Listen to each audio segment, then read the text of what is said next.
Hey, Vicki. I'm glad to see that you're back here today. I was wondering how your week had been since we last talked. Well, I'm under a lot of stress right now. My work is, I work commission sales, and I just don't have a lot going on right now, and so I'm stressed out financially, and I've got all these bills due, and I don't know what to do about it. Wow.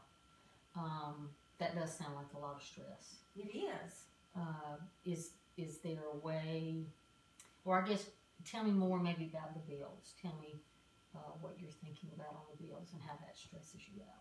Well, I'm single, and I have to take care of myself, and there's a house payment, the car payment, my daughter's college loan, cell phone bill, and power, and just there's so many expenses for one person to have to take care of on your own, and then I count on my income on my own, and when it's not there, it's like you think, what am I gonna do? I don't have anybody else to depend on.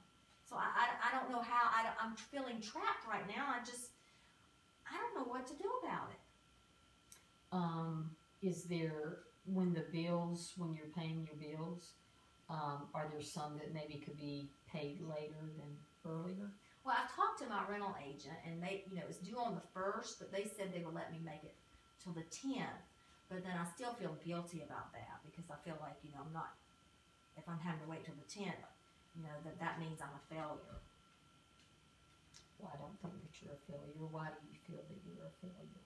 Well, if I can't make my bills on time, then I must be a failure. So, I guess, I was raised to believe that, you make your bills on time. In fact, you have to make them before the due date. Or if you don't make them before the due date, then you're delinquent.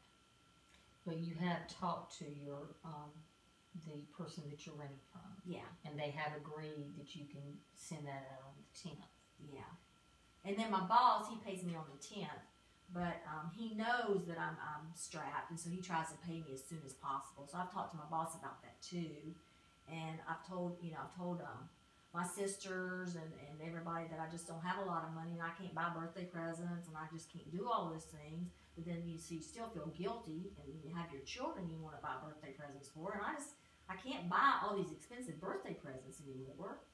No, you can't do that. Is there a message that maybe you could give yourself that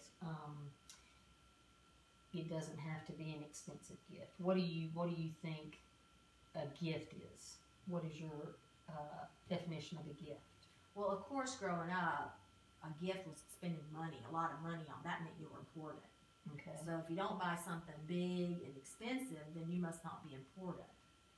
So I'm not, it's hard for me to think of something like that would be a small gift that would mean somebody was important. What do you think?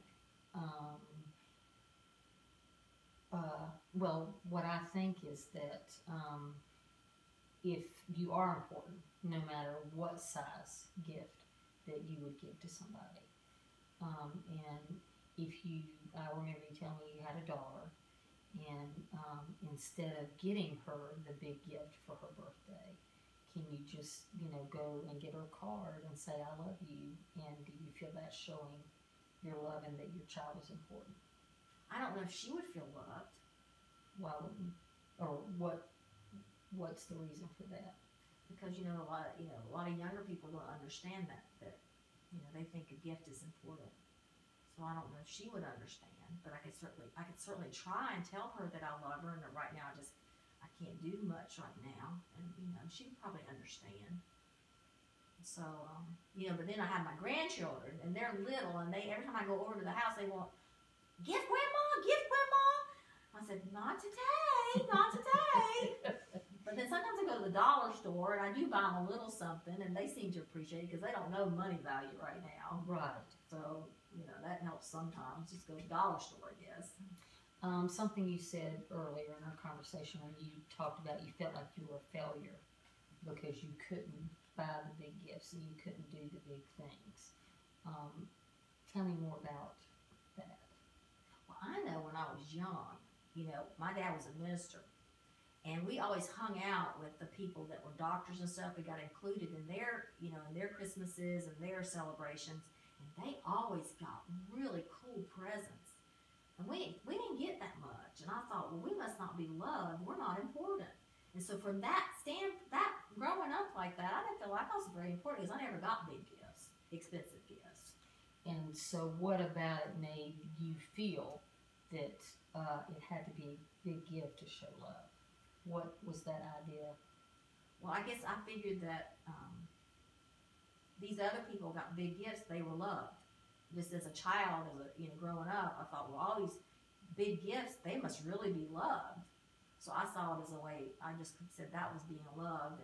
But I guess, when I think about it, if I had been loved, I would have felt it even in the small gifts. I probably just didn't feel very loved no matter what.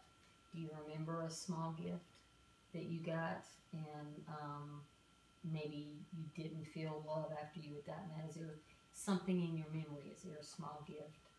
Well, I know my 16th birthday.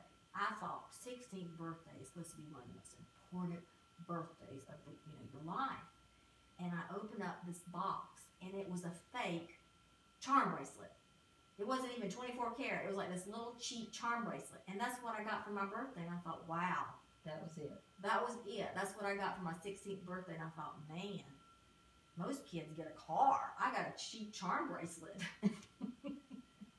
Who gave you that charm bracelet? Was it from your mom and dad? Or I'm guessing it.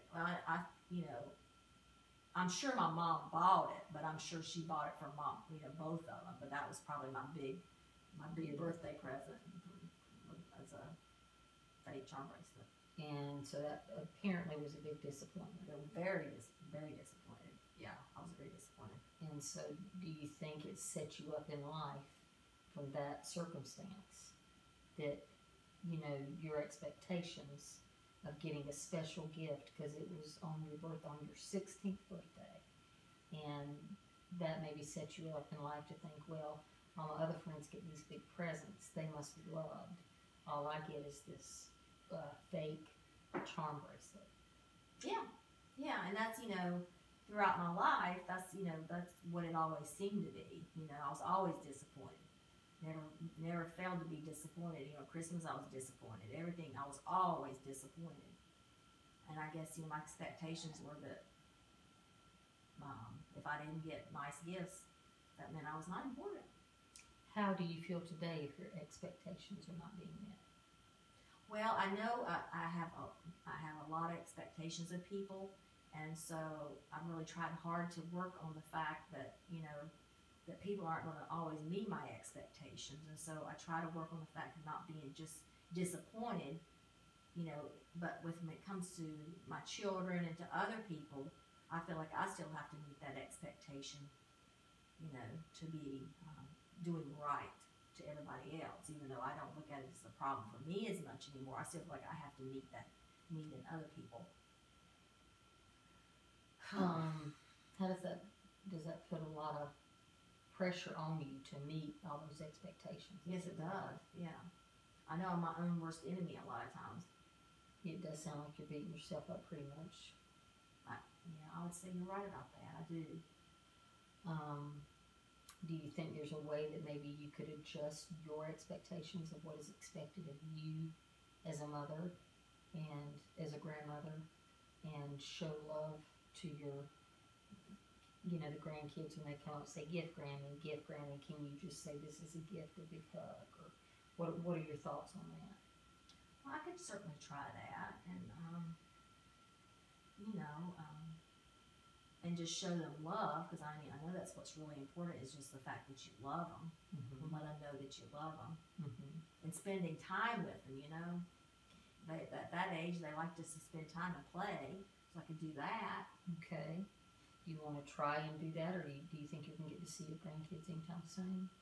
I usually get to see them at least once every 2 weeks, so I can try that and just really spend time with them and just not feel guilty if I don't bring them a gift. Right. And do you feel you have to bring them a gift every time you see them? Not always, no, because I think that probably makes my daughter a little angry if I bring them a gift anyway every time. Okay. Because she probably doesn't like that anyway. And then that might give her kids the expectation that anytime grandmother comes over, she's going to be bringing a gift.